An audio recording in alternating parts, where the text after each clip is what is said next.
Buenas noches, bienvenidos señoras y señores. Una semana más con ustedes en este En Detalle. Un En Detalle que hoy va a tratar sobre la burbuja inmobiliaria. Una burbuja que ha explotado, como todo el mundo sabe, y que ha ocasionado una onda expansiva que está perjudicando a muchas familias que se ven sin hogar, en la ruina en muchos casos. Vamos a hablar de este asunto y de cómo se ha pasado en apenas 5 años de vender hasta 5 pisos al día, como algunas inmobiliarias en Asturias presumían de lograr, a llegar a 5 desalojos en Asturias en ese mismo periodo de tiempo, en tan solo un día. Tendremos además con nosotros a uno de los miembros de la plataforma de las hipotecas, una de esas plataformas que defienden a aquellos que se ven desalojados de sus viviendas. Hablamos de todo ello en nuestro En Detalle de hoy y, como saben, para finalizar, como siempre, además tendremos una nueva edición de las clases de asturiano.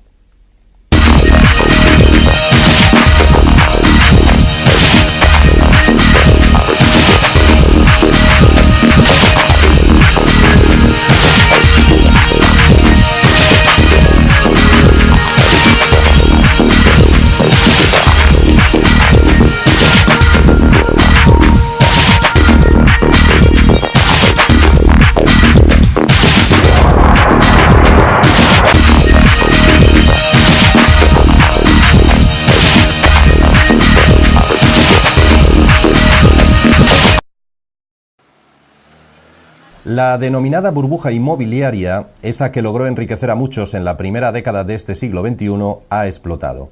Y su onda expansiva ha hecho que con la misma velocidad muchos se hayan empobrecido o incluso hayan quedado sin hogar.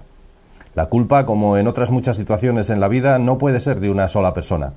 La culpa de la situación vivida es de los políticos, que se beneficiaron de la situación de riqueza ficticia creada, de los bancos, que concedían a diestro y siniestro hipotecas más que dudosas, de las constructoras, algunas de ellas ahora en quiebra, cuando durante años vivieron el pelotazo español, e incluso de los ciudadanos que firmaron hipotecas con condiciones leoninas o que entraron en el juego de especular con sus viviendas. Aun siendo complicado acceder a una vivienda, en Asturias es más fácil que en otras regiones. Al menos el gasto medio por hogar en vivienda es de 5.938 euros al año, con lo que los asturianos destinan prácticamente el 27% de sus recursos a pagar el piso que ocupan. En ambos casos, varios puntos por debajo de la media nacional. La expresión burbuja inmobiliaria hace referencia a la existencia de una burbuja especulativa en el mercado inmobiliario en España hasta finales del 2007 y principios del 2008 aproximadamente. El principal síntoma de la misma fue el incremento anormal de los precios muy por encima del IPC y de las rentas, incrementos que se explican principalmente recurriendo a factores como la falta de suelo edificable, los beneficios fiscales concedidos a la adquisición de viviendas, la inmigración, la especulación y la recalificación de suelos, así como el exceso de crédito. Para los expertos inmobiliarios, uno de los aspectos que más espoleó la compra durante los años fuertes del sector fue la apertura del crédito bajo condiciones de financiación excesivamente generosas, como por ejemplo un valor de tasación del 100% o incluso superior, algo que en estos momentos es prácticamente inviable. Por un lado, cada vez se construía más, y por otro, y a pesar del aumento de la oferta, se producía una elevación sostenida de los precios superior al 10% anual, y llegando en algunos años hasta cerca del 30%. El resultado de la explosión de la burbuja ha sido una brusca caída de la demanda y de los precios, superior al 40%, provocada por la incapacidad del mercado para absorber la enorme oferta de vivienda construida y vacía disponible. Diversos políticos, entre ellos varios miembros del gobierno, han identificado la burbuja inmobiliaria como el elemento diferencial de la crisis en España y la principal causa de las elevadas cifras de paro, especialmente juvenil, y de fracaso y abandono escolar. Sin embargo, ¿combatieron los políticos esta burbuja inmobiliaria? Más bien parece que al contrario. Ayuntamientos y comunidad autónoma, indistintamente de su signo político, no solo no pararon su avance, sino que incluso se apuntaron al carro. Empresas mixtas con capital público y participación de promotoras privadas como Sogepsa se metieron en actuaciones no exentas de polémica. Vecinos de Prados de la Vega, en Oviedo, Roces, en Gijón u otras en Mieres, así lo aseguran. Los antiguos propietarios de los terrenos expropiados dudan del interés social de esta y otras empresas públicas similares. Curiosamente, Sogepsa, en cuyo consejo de administración había representados políticos y sindicalistas, además de constructores privados, y que ahora atraviesa una difícil situación económica, pagó en el 2005 a una inmobiliaria un total de 9 millones de euros por un terreno cuyo precio no pasaba de 3,8, según las tasaciones oficiales realizadas al año siguiente. En Roces, Sogepsa pagó por 3 parcelas entre 1,5 y 2,3 millones de euros por encima de la valoración de los terrenos. Lo paradójico es que además ahora no hay forma de vender los 3.700 pisos que están construyendo en la zona. Lo más grave es que en muchas de esas obras que promovía la administración pública, divulgadas a bombo y platillo con abundantes inauguraciones, no servían para permitir el acceso a la vivienda a los más desfavorecidos. Según datos de Comisiones Obreras, la vivienda social en la década de los 90 en Asturias significaba el 30% del total construido. Solo un poco después, en los primeros años del siglo XXI, pasó al 5%, situándose además por debajo de la media nacional. Uno de los principales efectos de esta situación es el crecimiento de la deuda de los hogares. Dado que de ordinario la compra de vivienda se realiza a partir de préstamos hipotecarios, el aumento del precio implica un aumento de deuda. El endeudamiento de los españoles se triplicó en menos de 10 años. En el año 1986 suponía un 34% de la renta disponible, en el 97 un 52% y en el 2005 llegó incluso al 105%. En estos momentos el Principado tiene más de 70.000 viviendas sin vender. Según los expertos, el problema para adquirir una vivienda sigue siendo la falta de crédito. Esa falta de crédito bloquea la construcción de edificios en Asturias, posicionándose en niveles históricamente bajos para nuestra comunidad. En cuanto al precio, la vivienda de segunda mano en Asturias en mayo del 2012 costaba unos 2.081 euros por metro cuadrado.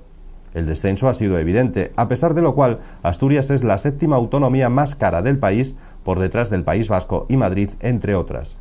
Gijón sigue siendo la ciudad con los precios de vivienda más altos. De aquellos polvos, estos lodos. Mientras hace solo unos años en Asturias se producía tan solo un desalojo al día, hoy por hoy esa cifra es de 5 desahucios por impago de la hipoteca o el alquiler diariamente.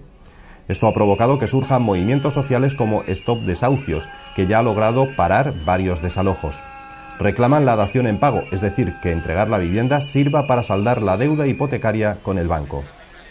En buenos tiempos o en época de vacas flacas, como la actual, lo cierto es que el artículo 47 de la Constitución, que establece que todos los españoles tienen derecho a disfrutar de una vivienda digna y adecuada, tendrá muy difícil cumplimiento ahora y en el futuro.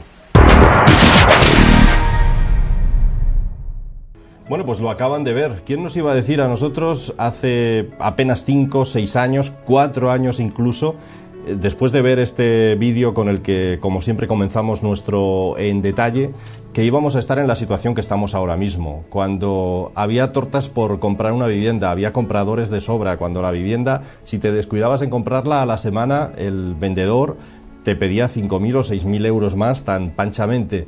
¿Quién nos iba a decir que íbamos a estar en la situación en la que estamos ahora mismo? Una situación en la que no solo no se vende vivienda, sino que en muchos casos se desahucia a los propietarios. La sociedad se ha movilizado y ha creado asociaciones como la que hoy nos visita para hablar de todo esto de la burbuja inmobiliaria. Nos referimos a la plataforma de afectados por la hipoteca.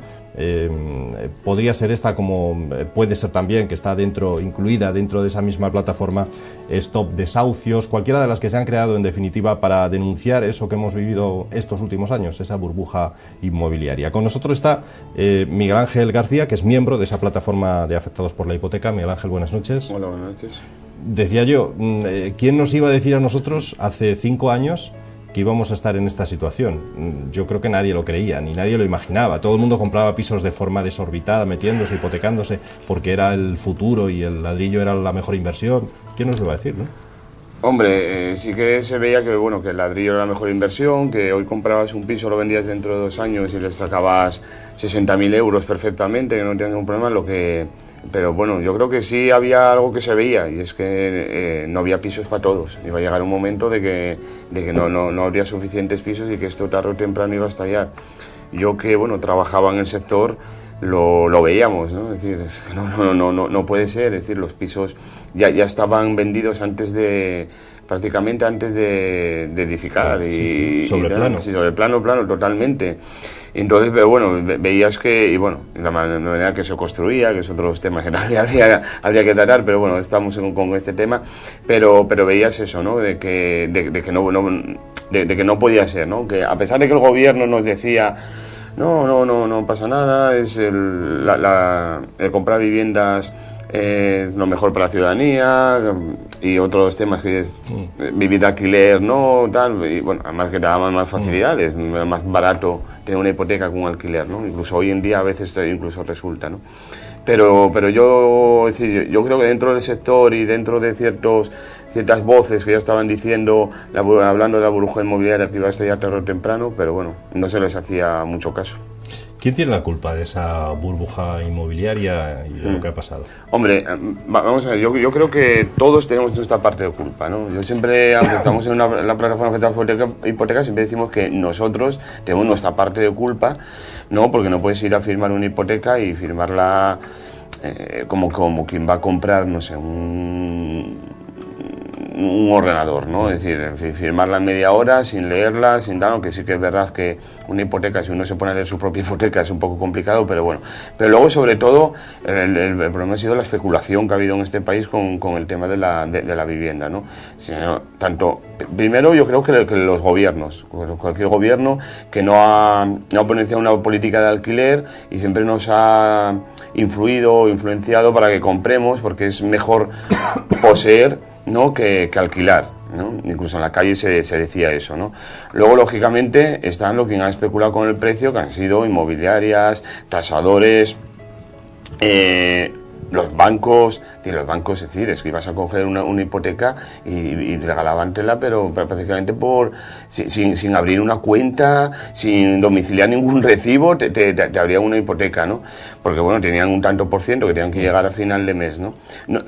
Las notarías son el notario es una persona que tiene que autentificar que ese documento es legal y que esa persona puede pagar la hipoteca. Nos hemos encontrado con casos de que no eran así, las personas tienen que vivir en algún sitio, si no tienes para alquilar y de algún sitio tienes que vivir, que compraban su hipoteca pensando que la situación iba a mantenerse, y al final, claro, se han visto con esta crisis que no pueden pagar la hipoteca, ¿no? Entonces, un poco culpa de todos, pero claro, mayor parte para nosotros es tanto los gobiernos como las entidades bancarias, que son los mayores culpables de esta situación. ¿Los ciudadanos no creéis que también tendrían parte de culpa? En muchos casos, como tú decías, se metían más allá de lo que debían o incluso pedían hipoteca para el piso y aparte para el coche o para un viaje. Bueno, vamos a ver. Nosotros decimos que sí es verdad que ha habido ese tipo de hipotecas, es decir, se ha habido y lo sabemos, lo hemos visto, pero realmente de las hipotecas que nosotros tratamos en la plataforma, se puede decir que casi el 99% no tienen eso. Sí que hay personas que posiblemente lo hayan comprado, sí, pero de momento no nos estamos encontrando. Conocemos casos, pero ajenos a la plataforma. Pero también es verdad que nosotros tenemos una parte de culpa. Es decir, nosotros no vamos a quitar nuestra parte de culpa, pero no somos los mayores culpables. Depuremos responsabilidad, nosotros tenemos la culpa, pero quien realmente tiene la mayor parte de culpa, vuelvo a decir, son tanto los gobiernos por las políticas que han tenido, como las entidades bancarias por dar hipotecas que se sabía que posiblemente no se iban a pagar, que también es una parte ya del contrato, también está viendo que esa hipoteca no se va a poder pagar, y eso con unas condiciones, hemos visto. Es decir, yo te puedo comentar. ¿Algún ejemplo? Sí, mira. ¿Algún ejemplo gráfico? Mira, pues hemos visto casos de hipotecas en el que ha dicho, si un primo tuyo, un familiar, te hace un papel diciendo que estás trabajando, yo te doy la hipoteca. Claro, es irresponsabilidad también de la persona, pero también de la entidad bancaria que te está diciendo eso, ¿no? Hemos tenido casos de que ha dicho, si me firmas la hipoteca, si yo te hago esta hipoteca, si me compras productos del BBVA en el Corte Inglés, voy a decir la entidad, y trabaja con el Corte Inglés, me gastas 6.000 euros en productos del Corte Inglés y yo te hago la hipoteca. Y dices, claro, la persona dice, o sea, yo estoy hasta aquí, necesito vivir, necesito tal, tengo que vivir tal, pues cojo esa hipoteca. ¿Qué pasa? Que ahora con la crisis, esas hipotecas Claro, eran personas que tenían un poder adquisitivo normal. Es decir, si ahora las personas que tenían un poder adquisitivo alto lo tienen más bajo, pues las personas que lo tienen normal lo tienen mucho más bajo, con lo cual no pueden pagar esas hipotecas. Pero ¿por qué dio el banco esas hipotecas? Habría también que ver por qué se las dieron. ¿Por qué? Porque tenían que llegar a unos números al final del mes y si no llegaban no les cuadraban los balances. Y todos sabemos que han dado hipotecas porque sí, porque han querido.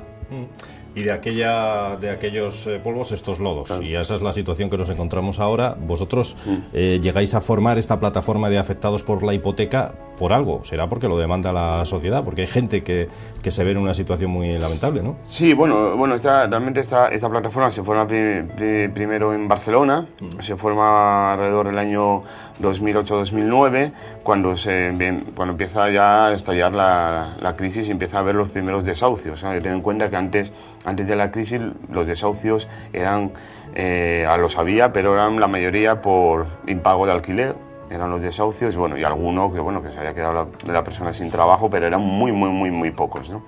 Entonces se forma la plataforma y a partir de ahí empieza, a ver que el problema, claro, no es solo de Barcelona ni de Cataluña, es de toda España, ¿no? Y a medida que ha ido avanzando los años de la crisis, pues hemos pasado de tener, por ejemplo, en Asturias un desahucio al día, tener 5 al día. En el resto de España se ha pasado de tener 27 desahucios al día a tener más de 180 desahucios al día que están ocurriendo en España.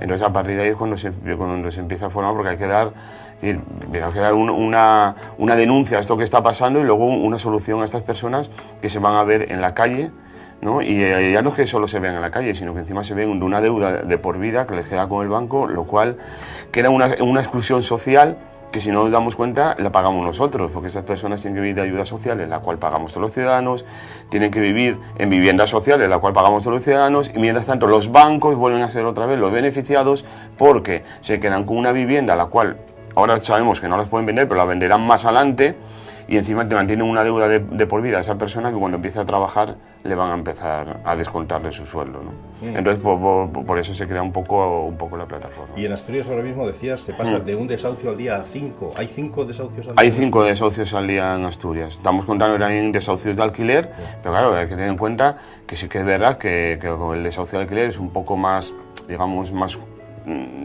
complicado, ¿no?, que el desahucio hipotecario, pero también tener en cuenta que hay muchas personas que se han quedado sin trabajo, que estaban viviendo, tenían su sueldo y podían pagar perfectamente el alquiler, y ahora se encuentran con una situación de que, de que no tienen trabajo, o de que tienen trabajo y encima no están cobrando, ¿no?, como muchos casos que todos, por desgracia, conocemos, ¿no?, o que tienen ERES, o mismamente la empresa no les está pagando y llevan 1 o 2 meses sin trabajar. Entonces, claro, esas personas también se ven a la calle, y a esas personas se queda una solución. Lógicamente, si la persona a la que se lo tienen alquilado no le puede dar una solución, debería ser los ayuntamientos o el Estado que den una solución de habitabilidad a esas personas, ¿no?, que no se vean en la calle. Desde que se forma la plataforma de afectados por la hipoteca aquí en Asturias, ¿qué casos os habéis encontrado? Bueno, la plataforma sale a raíz del 15M, ¿no? Entonces vemos que en Asturias se han ido subiendo los casos y que realmente no estamos llegando a todos los casos que quisiéramos llegar. Entonces se crea la plataforma un poco para dar un poco, un poco de publicidad, entre comillas, al tema y que la gente contacte más con nosotros, ¿no? Pues hemos encontrado casos de todo tipo y algunos bastante indignantes. Es decir, por ejemplo, otro caso de hipotecas, nos hemos encontrado con un caso aquí en Oviedo, una vivienda de protección oficial, la cual tiene precio máximo de venta en 69.000 euros, quiero recordar, vendida por 120.000. Es decir, nos hemos encontrado con el caso del BBVA que te comentaba antes, y luego nos hemos encontrado un caso aquí en Oviedo que salió a los medios de comunicación hace poco, era unos 2 o 3 meses, se paralizó el desahucio, poniendo personas delante de la puerta, que es el último prácticamente el último recurso que nos queda, ¿no?, para parar los desahucios, impidiendo que entre el secretario judicial y la policía, ¿no?, a desahuciar a la familia. Bueno, pues este caso es bastante indignante porque resulta que esta familia tenía una empresa de transportes. Hablamos de una familia que son una pareja, una pareja de Oviedo, son sí, ecuatorianos, ¿no? Ecuatorianos con una niña de 4 meses y tal. Y viven en Oviedo. Viven en Oviedo, sí, viven en Oviedo. Entonces es bastante indignante porque te comento que tiene una empresa de transportes, la cual cierra porque hay 3 empresas que le deben 80.000 euros entre las 3. Ellos cierran la empresa, liquidan y a sus 5 trabajadores no les deben ni un céntimo. Lo hicieron todo legalmente y moralmente como se debería de hacer. Pero claro, entre una de estas empresas que les debe 80.000 euros hay una que es de un exconcejal del PP, ahora consejero general de Cajastur, que según nos comenta la familia, José Suárez Arias Cachero, pues le debe nada más y nada menos que cerca de 8.000 euros, ¿no? Entonces ya se nos parece que la propia entidad que quiere desahuciar a esta familia tiene un consejero general que le tiene una deuda con ellos. Esta persona, pues según nos comenta la familia, sigue trabajando, ha cambiado la razón social de la empresa y sigue trabajando con otra empresa de transporte, dedicándose a lo mismo, mientras que esta familia, aparte de vérsele esta cantidad de dinero, no puede trabajar en lo mismo, a pesar de que a este chico le ha salido trabajo en ello, porque como tiene deudas con la Seguridad Social, las cuales no ha podido pagar, porque entre otros le deben esos 80.000 euros, pues encima no puede trabajar. Pero esta persona que le debe dinero sí puede seguir trabajando. Es decir, creo que las cosas están claras, vamos a empezar todos a dedicarnos a estafar, porque parece que es lo que funciona en este país. Ahora mismo, ¿en qué situación están ellos? Porque se intentó desahuciarlos de la vivienda, echarlos de la vivienda, pero se paralizó, como dices tú, porque un grupo de gente se puso delante de la policía y del secretario judicial. Sí. El 13 de abril se paró el desahucio y ahora mismo tiene fecha de desahucio para finales de junio. Bueno, vamos a ver si conseguimos judicialmente algún tiempo y tal, pero la situación es que la entidad bancaria, Cajastur, entidad que tiene una obra social, ¿eh? Como Caja tiene una obra social, vamos a recordarlo, ¿no? No le concede la condonación de la deuda ni siquiera un alquiler social. Es decir, ni siquiera dentro de su obra social le concede un alquiler social, pues por lo menos para que esta familia no se vea en la calle, porque tienen muy pocos ingresos y tienen una niña pequeña que tienen que mantener, ¿no? Entonces, es denunciar que esta entidad bancaria con su obra social echa una familia que nosotros no queremos que las personas vivan gratis en los pisos, como luego puede pasar en una vivienda social, que la vamos a pagar entre todos los españoles, no va a pagar una entidad bancaria, pero por lo menos queremos que se le conceda un alquiler social para que puedan seguir viviendo. Pero la entidad bancaria no accede a que quede en esa vivienda pagando un alquiler. No accede ni de ninguna manera. Pero peor será tener el piso vacío, me imagino, que es como va a quedar, o intentar venderlo, que no es quizá el mejor momento, ¿no? Sí, no. Son políticas que tiene la empresa, no mira hacia las personas, solo mira hacia ellos. Es decir, me gustaría saber cuando se capitalizó Liberbank, ahora Liberbank, llamado Liberbank, de los 2.800 millones de euros que recibió Cajastur, cuánto dinero fue a los asturianos. Porque claro, la banca de todos, según ellos, la caja de todos los asturianos, ¿no? Es decir, ha recibido más... solo como Cajastur, 2.800 millones de euros, luego aparte Caja Santander, tal. Esa es la política. Es decir, al final la política de los bancos es mirar el dinero, mirar para ellos, y las personas les importan bastante poco, y claro ejemplo es este, ¿no? Mantener un piso ahí cerrado X tiempo, bueno, pues en vez de tenerlo cerrado, se lo alquilas a esta persona, que encima la persona te lo va a mantener, ¿sabes? Porque ese piso cerrado va a mantener. Y luego denunciar una cosa, que encima van a cerrar esa vivienda y encima no van a pagar la comunidad. Cosa que habría que denunciar, tenían que empezar a denunciar todas las comunidades de vecinos que las entidades bancarias no pagan la comunidad, para que empiecen a pagar la comunidad, ¿eh? Que es mucho dinero lo que se ahorran en comunidad y lo que repercute a los vecinos que quedan viviendo en el inmueble. No es el único. ¿Cuántos casos ha habido últimamente de desahucio en Asturias en los que vosotros hayáis tenido que... Nosotros estamos ahora mismo trabajando en unos 16, 17 casos. Activos tenemos 3. Y ahora estamos pendientes de un alquiler social, y hay que decir, cuando las entidades se portan, pues hay que decirlo, cuando no se portan, como el Banco Herrero, estamos pendientes de un alquiler social. Hemos conseguido la dación en pago para una una chica con una niña de 14 años y estamos pendientes del alquiler social. Y luego pues tenemos otros casos, bueno, con todas las entidades bancarias. La verdad es que pocas nos quedan por tocar y estamos pues eso, negociando con ellos para que no se llegue a que haya fecha de desahucio. De momento todos tienen o fecha de subasta o ejecución hipotecaria, con lo cual estamos un poco en el trámite de negociación. Si te parece, podemos recordar una de las cosas de las que se ha hablado mucho últimamente y que se solicita por parte de algunas plataformas como la vuestra, la dación en pago. Sí. ¿Qué es la dación en pago? La dación en pago es la entrega de la vivienda y el saldar la deuda con el banco. Y a cambio la deuda que saldada. Nosotros entendemos y tal que no es una solución total, pero porque, claro, no sé, si tú llevas 15 años pagando una hipoteca y encima el banco se queda luego con la vivienda y te ves en la calle y has perdido 15 años de lo que hayas pagado, bueno, habría que ver un poco. Lo que pasa es que sí que ahora nosotros estamos promoviendo una ILP, una iniciativa legislativa popular, tenemos que recoger 500.000 firmas, en lo cual pedimos 3 puntos, ¿no? La dación en pago con carácter retroactivo, porque entendemos que sí que ahora hay más de 300.000 familias en España que están sin vivienda y encima tienen una deuda de por vida y hay que ayudarles de alguna manera. No puede ser que haya personas. Es decir, el otro día salió en medios de comunicación una señora con 77 años con 3 hijos viviendo en la calle, ¿no? En Madrid. Sí. Entonces, con 3 hijas. Con 3 hijas, sí. Lo recuerdo, sí. Entonces, no se puede permitir eso. Entonces, una dación en pago con carácter retroactivo, porque encima es eso, lo que le comentaba, la ejecución social, ¿no? Para la paralización total ya de los desahucios por causas económicas ajenas a su voluntad, y siempre que sea primera vivienda, y el alquiler social. Es decir, creo que tenemos que empezar con una política de alquiler social en este país, en que cada día hay más personas que se quedan sin vivienda, cada día hay más parados, con lo cual va a haber más personas que se queden sin vivienda. Entonces, empezar a crear un alquiler social para esas personas que no tienen vivienda y luego crear bueno, esos serían los 3 puntos que se recoge esta ILP y nosotros también aparte, ¿no?, apoyamos lo que tendría que ser un alquiler público de viviendas en este país. ¿Estáis consiguiendo que los bancos cedan y otorguen la dación en pago? Porque eso antes era, vamos, imposible y ahora ha habido ya algún caso, ¿no? Sí, hay más casos de los que salen en la prensa, pero como nunca llegan a un juzgado, pues bueno, queda un poco por detrás, entonces son con llamadas telefónicas o comunicaciones entre abogados. Entonces sí, algunos, bueno, Banco Herrero hemos conseguido dación en pago, y alguna entidad más se ha conseguido dación en pago. Es complicado y hay entidades que te dicen que no.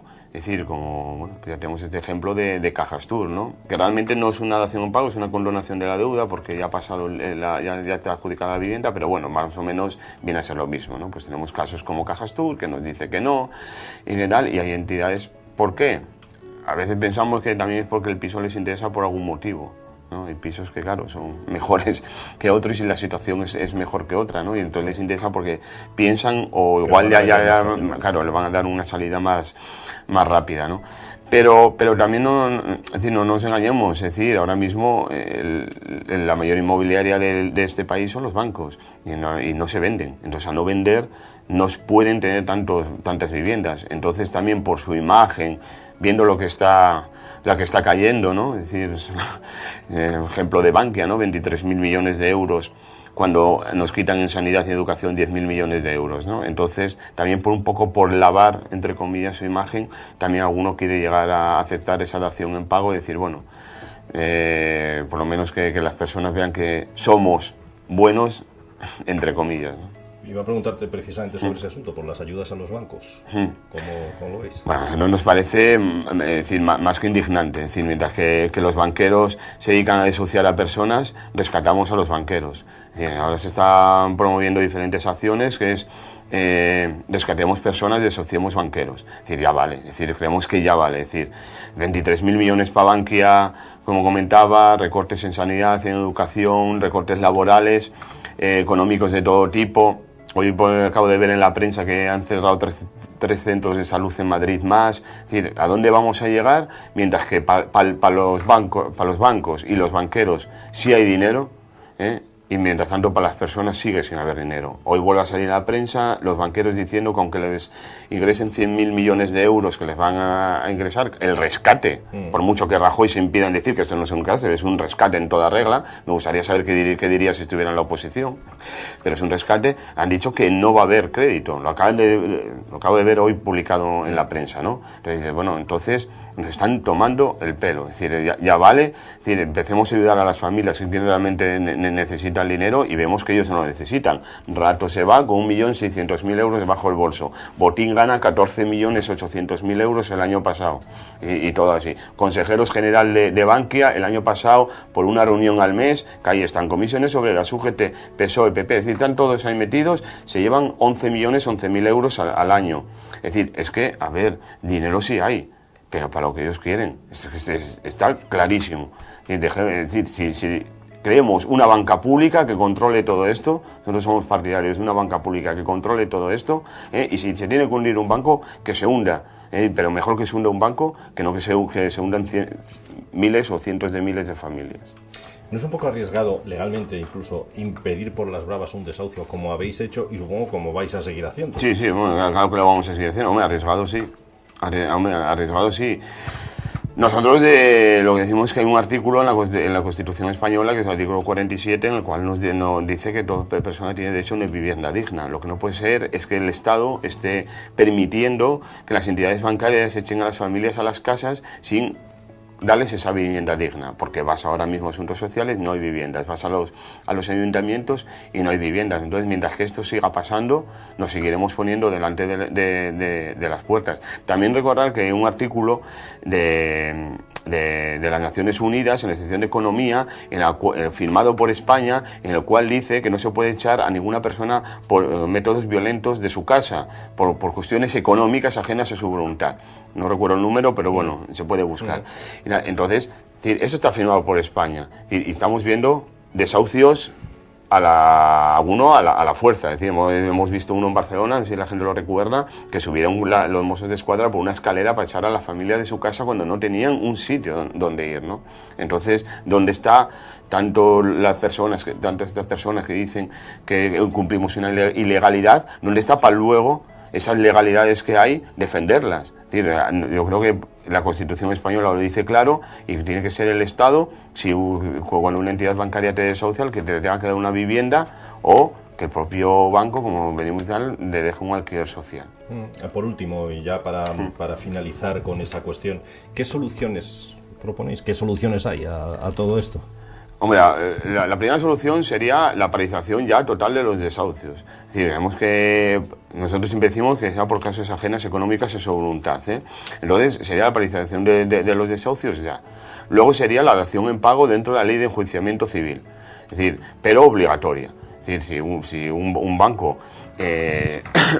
ahora mismo lo tiene voluntaria, pues que sea obligatoria. Te dicen que bueno, que es que entonces las hipotecas subirían. Bueno, pues que suban. Es decir, empecemos a cambiar nuestra mentalidad y empezamos a pensar que vivir de alquiler no es tan malo. Que aunque la vivienda no sea nuestra, realmente estamos viviendo ahí y es nuestra. Aunque, es decir, potenciar la bajada de precios del alquiler, empezar a dar ayudas a las personas que quieren vivir de alquiler y las personas que tienen viviendas que quieren sacarlas al alquiler, ¿no? Y empezar a potenciar más el alquiler en este país. No puede ser que miremos para Europa, para lo que nos interesa, sobre todo para hacer recortes, pero no miremos para otras políticas como son las de vivienda, que hay países como Finlandia, como Francia, que funcionan perfectamente bien y que el 60% o incluso en Finlandia más tanto por ciento de las personas viven de alquiler y no tienen ningún problema y no nos pasa nada y no somos más pobres por vivir de alquiler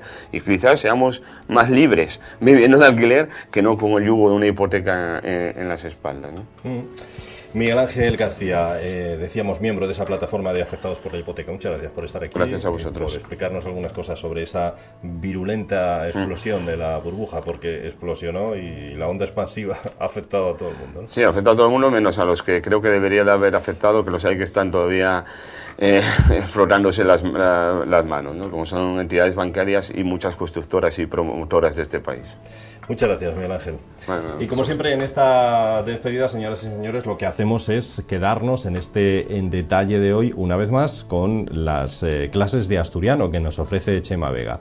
Nosotros, utilizando esa palabra tan de moda, ese verbo tan de moda, rescatamos esta sección de las clases de asturiano del programa La Gran Manzana, que se emitió hace, en algunos casos, 10 años aquí en Teleasturias, y se las ofrecemos de nuevo por su interés. Con esas clases de asturiano despedimos nuestro En Detalle de hoy y de esta semana. Gracias y hasta la semana que viene. ¿Y la magalla? ¿Qué quiere decir? Ni idea. ¿No sabes lo que es la magalla? No, nunca lo oí. ¿Nunca lo oíste? No. ¿Usted sabría explicarme la frase sencilla y neta que dice eso y la magalla? Eso y la magalla puede ser magalla, malo, cosa mala. O sea, que eso y es malo, eso y... ¿Alguna Magalla. otra aceptación? Magalla, sí, magalla. Magalla puede ser también magalla de mezclar algo. ¿Usted oyó decir eso y es magalla, eso y es la magalla? No. ¿Nunca oyó decir esto y la magalla de esto, la magalla del otro, no? No entiende, no sabe. Mire, venga para acá, venga, mira, espera, que tiene que dar los clases. Oiga, vamos a ver, esta sabe, vamos a ver, eso y es la magalla, ¿qué quiere decir? Que la magalla es el desperdicio de la uva cuando se saca, ¿no? ¿Solo de la uva? De la uva y de todo lo que se exprime. Bien, ¿y aquí en Asturias qué es lo que más se exprime? La manzana. También hay magalla de manzana. Esa también es la magalla. Un examen sencillín. La frase y eso y la magalla. ¿Quieres explícamelo? Supongo que quiere decir que lle la leche, ¿no? Que lle de algo increíble. La leche, de algo increíble. Bueno, yo pregunto siempre para saber. De lo normal. Que la magalla y lo que se sale de lo normal. Pues bueno. A no ser que sea una cosa del campo, que yo no entiendo de esas cosas. Vale, pues muchas gracias y hasta la próxima, ¿eh? De nada. ¿Qué y la magalla? O sea, cuando eso y la magalla, ¿qué aceptación o acepción tiene esa frase? Pues es esa gente que va por la vida de cualquier manera, que no piensa nada más que ir de ellos de cualquier manera y como les apetece y otra cosa no es la magalla. Y yo todo magalla, ¿no? Magalla, sí. Magalla. Bueno, magalla, a ver si me entiende, cada uno puede ir como le dé la gana, claro. Sí. Entonces, siempre y cuando no se meta con nadie. Cada uno va como le dé la gana, pero que no se meta con nadie. Y si se mete con alguien pues ya es magalla. Es una persona que ya no sabe estar en la vida, o sea, que no sabe comportarse. Eso es un magalla, eso es magalla pura. Eso ni sabe ir, ni sabe venir, ni sabe estar. ¿Magalla o gandalla? Bueno, tiene a mí que la misma expresión de las dos cosas. ¿Oíste alguna vez eso y magalla, eso y la magalla? Pues no. No lo oíste nunca y no sabrías explicarme qué quiere decir. Pues no. ¿Y sabes que lo que hay que hacer cuando uno no sabe una cosa? Preguntar, ¿no? O de ir a la clase de Bable de Chema Vega en La Gran Manzana. Muchas gracias. Una cosa y la gandalla y otra cosa y la magalla, aunque tengan un punto en común. O sea, ¿quieres decir que una cosa es la gandalla y otra cosa ya diferente la magalla, ¿no? Mira cómo se ríe el trasno. Pero bueno. Chica, no sé, se me ocurrió. Ya, sí, bien. Bueno, podemos separarlo, efectivamente, aunque tienen un punto común, ya lo explicamos. La gandalla, gandallona, gandalla, siente malo, decía en paisano, y muy bien apuntaba a Corigos, decía, bueno, sí, usted dice gandalla, sí. Porque la magalla propiamente los restos que queden después de mallar la manzana. Ajá. Ahora en otoño, estábamos comentando aquí que va en coche detrás de un camión que lleva magalla, y a mí presta muchísimo ese olor, porque huele a esencia de manzana. A manzanina. Claro. Manzanina. Eso y la magalla. Según entiendo. Propiamente. Queda la sidra y la magalla. Sí, y después, claro, tiene un sentido metafórico de magalla. No, pero no es así, es la magalla. O sea, ¿sabes lo que, bueno, lo que sobra? Pero yo creo que lo he dicho bien, la sidra y la magalla. Eso, la sidra y la magalla. Ya, creo que... no sé si estamos en lo mismo, pero casi que nos entendemos. Eso es. Las mujeres entiendense fantásticamente y además entendimoslo todos. Yo creo que sobran las palabras. Yo también te quiero. Bueno, pues aquí no hay ni magalla ni gandalla, pero lo que sí hay es, pues muchas cosines que ir aprendiendo poco a poco en una noche como esta. Y nos vamos a ir a un rincón que yo no sé cómo repetir. Chema, ayúdame. ¿Dónde nos vamos hoy? Vamos a un sitio fronterizo entre Lleón y Ayer, concello de Ayer. Vamos, aunque sea un día muy malo, vamos a ir al Estorbín. El Estorbín. Al Picu Estorbín. No sé dónde está ese sitio. Pues sí, está en el concello de Ayer y además agarramos Lugüey seguramente en Turbonau. Una torba en asturiano y una ventisca de nieve. Es decir, todo agua que cayó güey probablemente en el Estorbín fuera nieve. Seguro. Por lo tanto, danos pie a saber el origen del nombre del Estorbín. Estorbín precisamente bien de turbina, de torba, de torbón, de ventisca, de nieve, de sitio, de ventisquero. Pues hoy el mejor día para ir y comprender más que nunca de dónde viene la palabra. A ver cuál es el montañero fino. Claro, yo creí que sube, güey, a... Creí que los de ayer decían, vamos pa' León, lástima que esté ahí el Estorbín. Y los de hoy no dicen nada. Los de ayer dicen Esturbín, cierren más la U, ¿no? Ajá. Y también la gente, los ganaderos de para arriba, llaman Picu Curvil, por aquello de la curvatura, ¿no? Probablemente. El Estorbín. Y es un picu mítico, Ayerán. Un sitio muy guapo, para ir en días como hoy, ¿no? Bien, pues un nuevo rincón asturiano, apuntadito también entre nuestros nombres. Y ahora, atención, porque con frase nueva sale a las calles James Corigos y les pregunta a ustedes por algo de la Boroña. Explíqueme, a mí dieronnos Boroña para xintar. ¿Qué quieren decir? ¿Boroña para qué? Para xintar. Para xintar. Bueno, Boroña sé lo que lle, pero... ¿Qué lle Boroña? A ver, ¿qué lle? ¿El pan cocido con escanda? No. Bueno... No, llevo como faricos tampoco. Bueno, vas... ¿Harina de maíz o de trigo? Uno de esos. Pues eso, vale. O de trigo, sí. No, de trigo no. De maíz y amarillo. Vamos a ver, ¿me puede explicar usted qué significa eso de diéronme Boroña para xintar? Me dieron Boroña para comer. Bueno, pues muchas gracias. Pues de nada, Lucero. Dieronnos Boroña para xintar. Explícamelo. Boroña para xintar. Sí. Para comer. Bien, ¿el qué nos dieron? Boroña. Como pan preñado.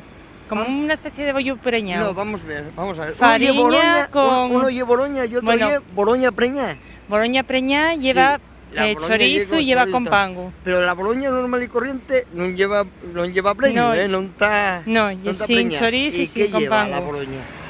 Lleva, no sé si es farina de maíz. ¿Sí? ¿Farina de maíz? Será. Diéronme Boroña para xintar, ¿qué es eso? Y es cosa de maíz. ¿Qué? Boroña. ¿Boroña? Sí. ¿Y de maíz? Sí, pan de maíz. Pan de maíz, Sí. Vale, pues muchas gracias. Pan de maíz. Dime. ¿A ti alguna vez dieron té Boroña para xintar? Claro, donde yo vivo comías. ¿Comías? Yo vivo, bueno, y sigue comiendo. ¿Sigues comiéndolo? ¿Y dónde vivís tú? Yo vivo en Limea. Mira, esta es de la cuenca minera al Nalón, ¿Pero estás nuevo estudiando o del curso especialista de asturiano. Sí, hombre, pues oye, da un saludo a los gran manzaneros que estudiamos Pable en la Gran Manzana. Bueno, ahora mismo no puedo porque tengo clase, así que muchas gracias y te ayudo. Hasta luego. Vosotros vais por ahí, por la calle, y veis a unos amigos y preguntéis, ¿dónde estuvisteis? En tal sitio y tal. ¿Y qué vos dieron? Dieronnos Boroña para xintar. ¿Qué vos acaban de decir? Ni puta idea, Cuba. Coño, NPI, ¿y tú? ¿Me lo podrías repetir? Dieronnos Boroña para xintar. ¿Qué significa? ¿Qué Boroña es pan, ¿no? Pan. Pero ¿Pan de qué? Pan de maíz, algo así. Bien, sí. Bien. ¿Y para xintar? Para comer, me imagino. Vale, pues muchas gracias, hasta la próxima. Pero no obstante, rapacín, tú, que no tienes más que NPI, pues mira, a la clase de Bable de Chema Vega. Bueno, tan difícil yo. Dieronnos Boroña para xintar. Yo creo que todo el mundo lo sabe. ¿Qué nos dieron para xintar? Bueno, únicamente que puede haber variantes. Ahí había una mocina, bueno, había unas cuantas enteradas. Como siempre, las mujeres saben mucho más que los paisanos. Porque los paisanos que salieron ahí, algunos NPI. En cambio, eso no lo entendimos mucho, lo de NPI, ¿no? Ya, en cambio, los moces sí sabían. Había una que decía que echaban con pango. Efectivamente, a la boroña, al pan de maíz, que y la empanada asturiana por excelencia, pues métese y de todo.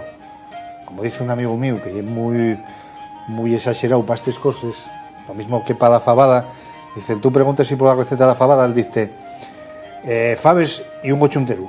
De la boroña y pan de maíz y un gochunteru o una vaca entera. Bueno, huevos cocidos también se meten a la boroña. Y con las hojas es verdad, que la recubren cuando se cuecen. Cuando se meten en forno. Eso es muy importante también. Y también es muy importante que, bueno, dice boroña, dice borona, dice para la zona de Cangas boronchu, pero sabe rica en todos los días. Eso es lo importante, claro que sí. Eso es lo importante. Muy bien, pues bien comidos, bien aprendidos y bien paseados por las montañas de ayer, amigos míos, esta clase de asturiano de hoy ha quedado completita.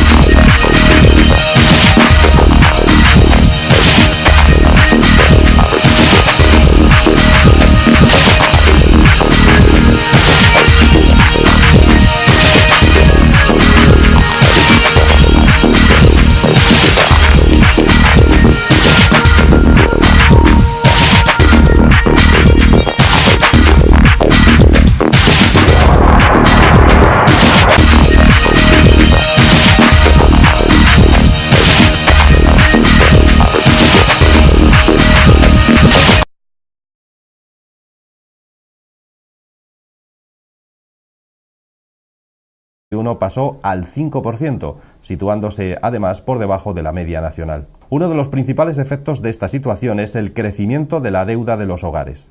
Dado que de ordinario la compra de vivienda se realiza a partir de préstamos hipotecarios, el aumento del precio implica un aumento de deuda.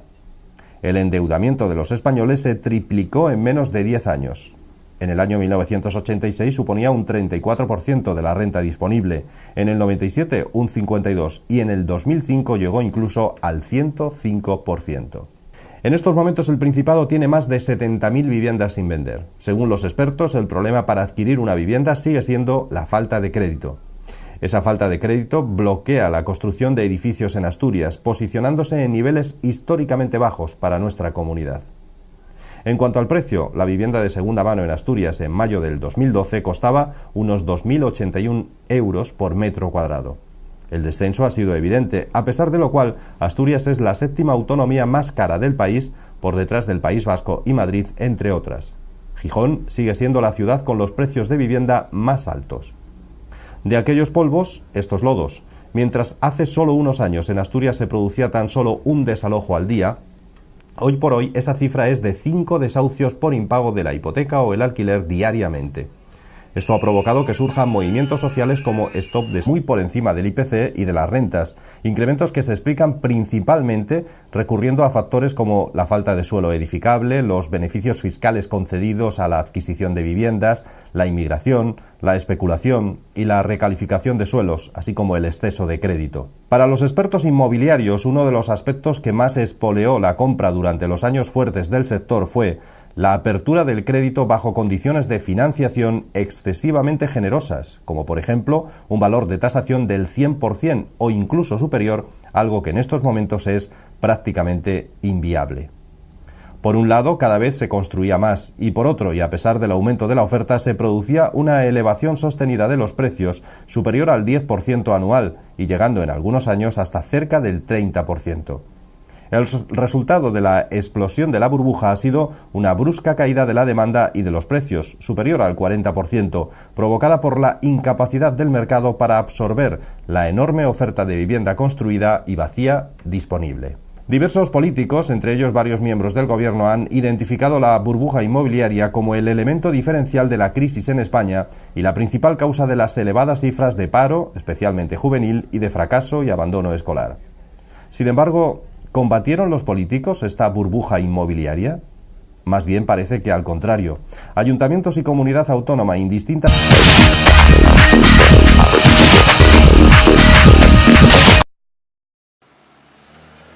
La denominada burbuja inmobiliaria, esa que logró enriquecer a muchos en la primera década de este siglo XXI, ha explotado. Y su onda expansiva ha hecho que con la misma velocidad muchos se hayan empobrecido o incluso hayan quedado sin hogar. La culpa, como en otras muchas situaciones en la vida, no puede ser de una sola persona. La culpa de la situación vivida es de los políticos, que se beneficiaron de la situación de riqueza ficticia creada, de los bancos, que concedían a diestro y siniestro hipotecas más que dudosas, de las constructoras, algunas de ellas ahora en quiebra, cuando durante años vivieron el pelotazo español, e incluso de los ciudadanos, que firmaron hipotecas con condiciones leoninas o que entraron en el juego de especular con sus viviendas. Aun siendo complicado acceder a una vivienda, en Asturias es más fácil que en otras regiones. Al menos el gasto medio por hogar en vivienda es de 5.938 euros al año, con lo que los asturianos destinan prácticamente el 27% de sus recursos a pagar el piso que ocupan. En ambos casos, varios puntos por debajo de la media nacional. La expresión burbuja inmobiliaria hace referencia a la existencia de una burbuja especulativa en el mercado inmobiliario en España, hasta finales del 2007 y principios del 2008 aproximadamente. El principal síntoma de la misma fue el incremento anormal de los precios. Buenas noches, bienvenidos señoras y señores. Una semana más con ustedes en este En Detalle. Un En Detalle que hoy va a tratar sobre la burbuja inmobiliaria. Una burbuja que ha explotado, como todo el mundo sabe, y que ha ocasionado una onda expansiva que está perjudicando a muchas familias que se ven sin hogar, en la ruina en muchos casos. Vamos a hablar de este asunto y de cómo se ha pasado en apenas 5 años de vender hasta 5 pisos al día, como algunas inmobiliarias en Asturias presumían de lograr, a llegar a 5 desalojos en Asturias en ese mismo periodo de tiempo, en tan solo un día. Tendremos además con nosotros a uno de los miembros de la plataforma de las hipotecas, una de esas plataformas que defienden a aquellos que se ven desalojados de sus viviendas. Hablamos de todo ello en nuestro En Detalle de hoy y, como saben, para finalizar, como siempre, además tendremos una nueva edición de las clases de asturiano.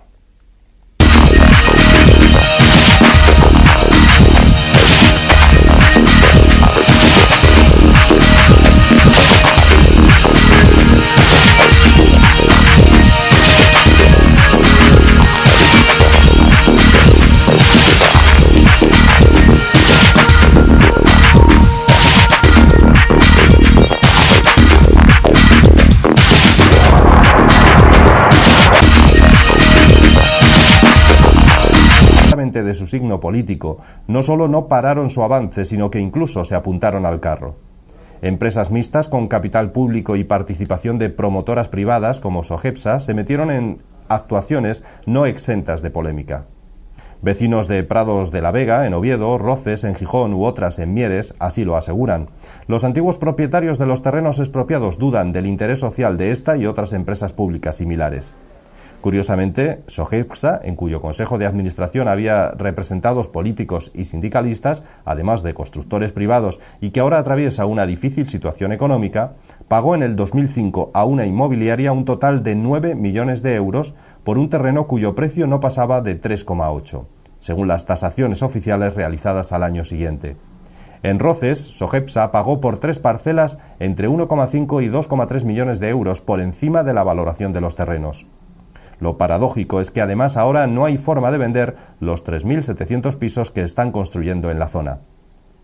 Lo más grave es que en muchas de esas obras que promovía la administración pública, divulgadas a bombo y platillo con abundantes inauguraciones, no servían para permitir el acceso a la vivienda a los más desfavorecidos. Según datos de Comisiones Obreras, la vivienda social en la década de los 90 en Asturias significaba el 30% del total construido.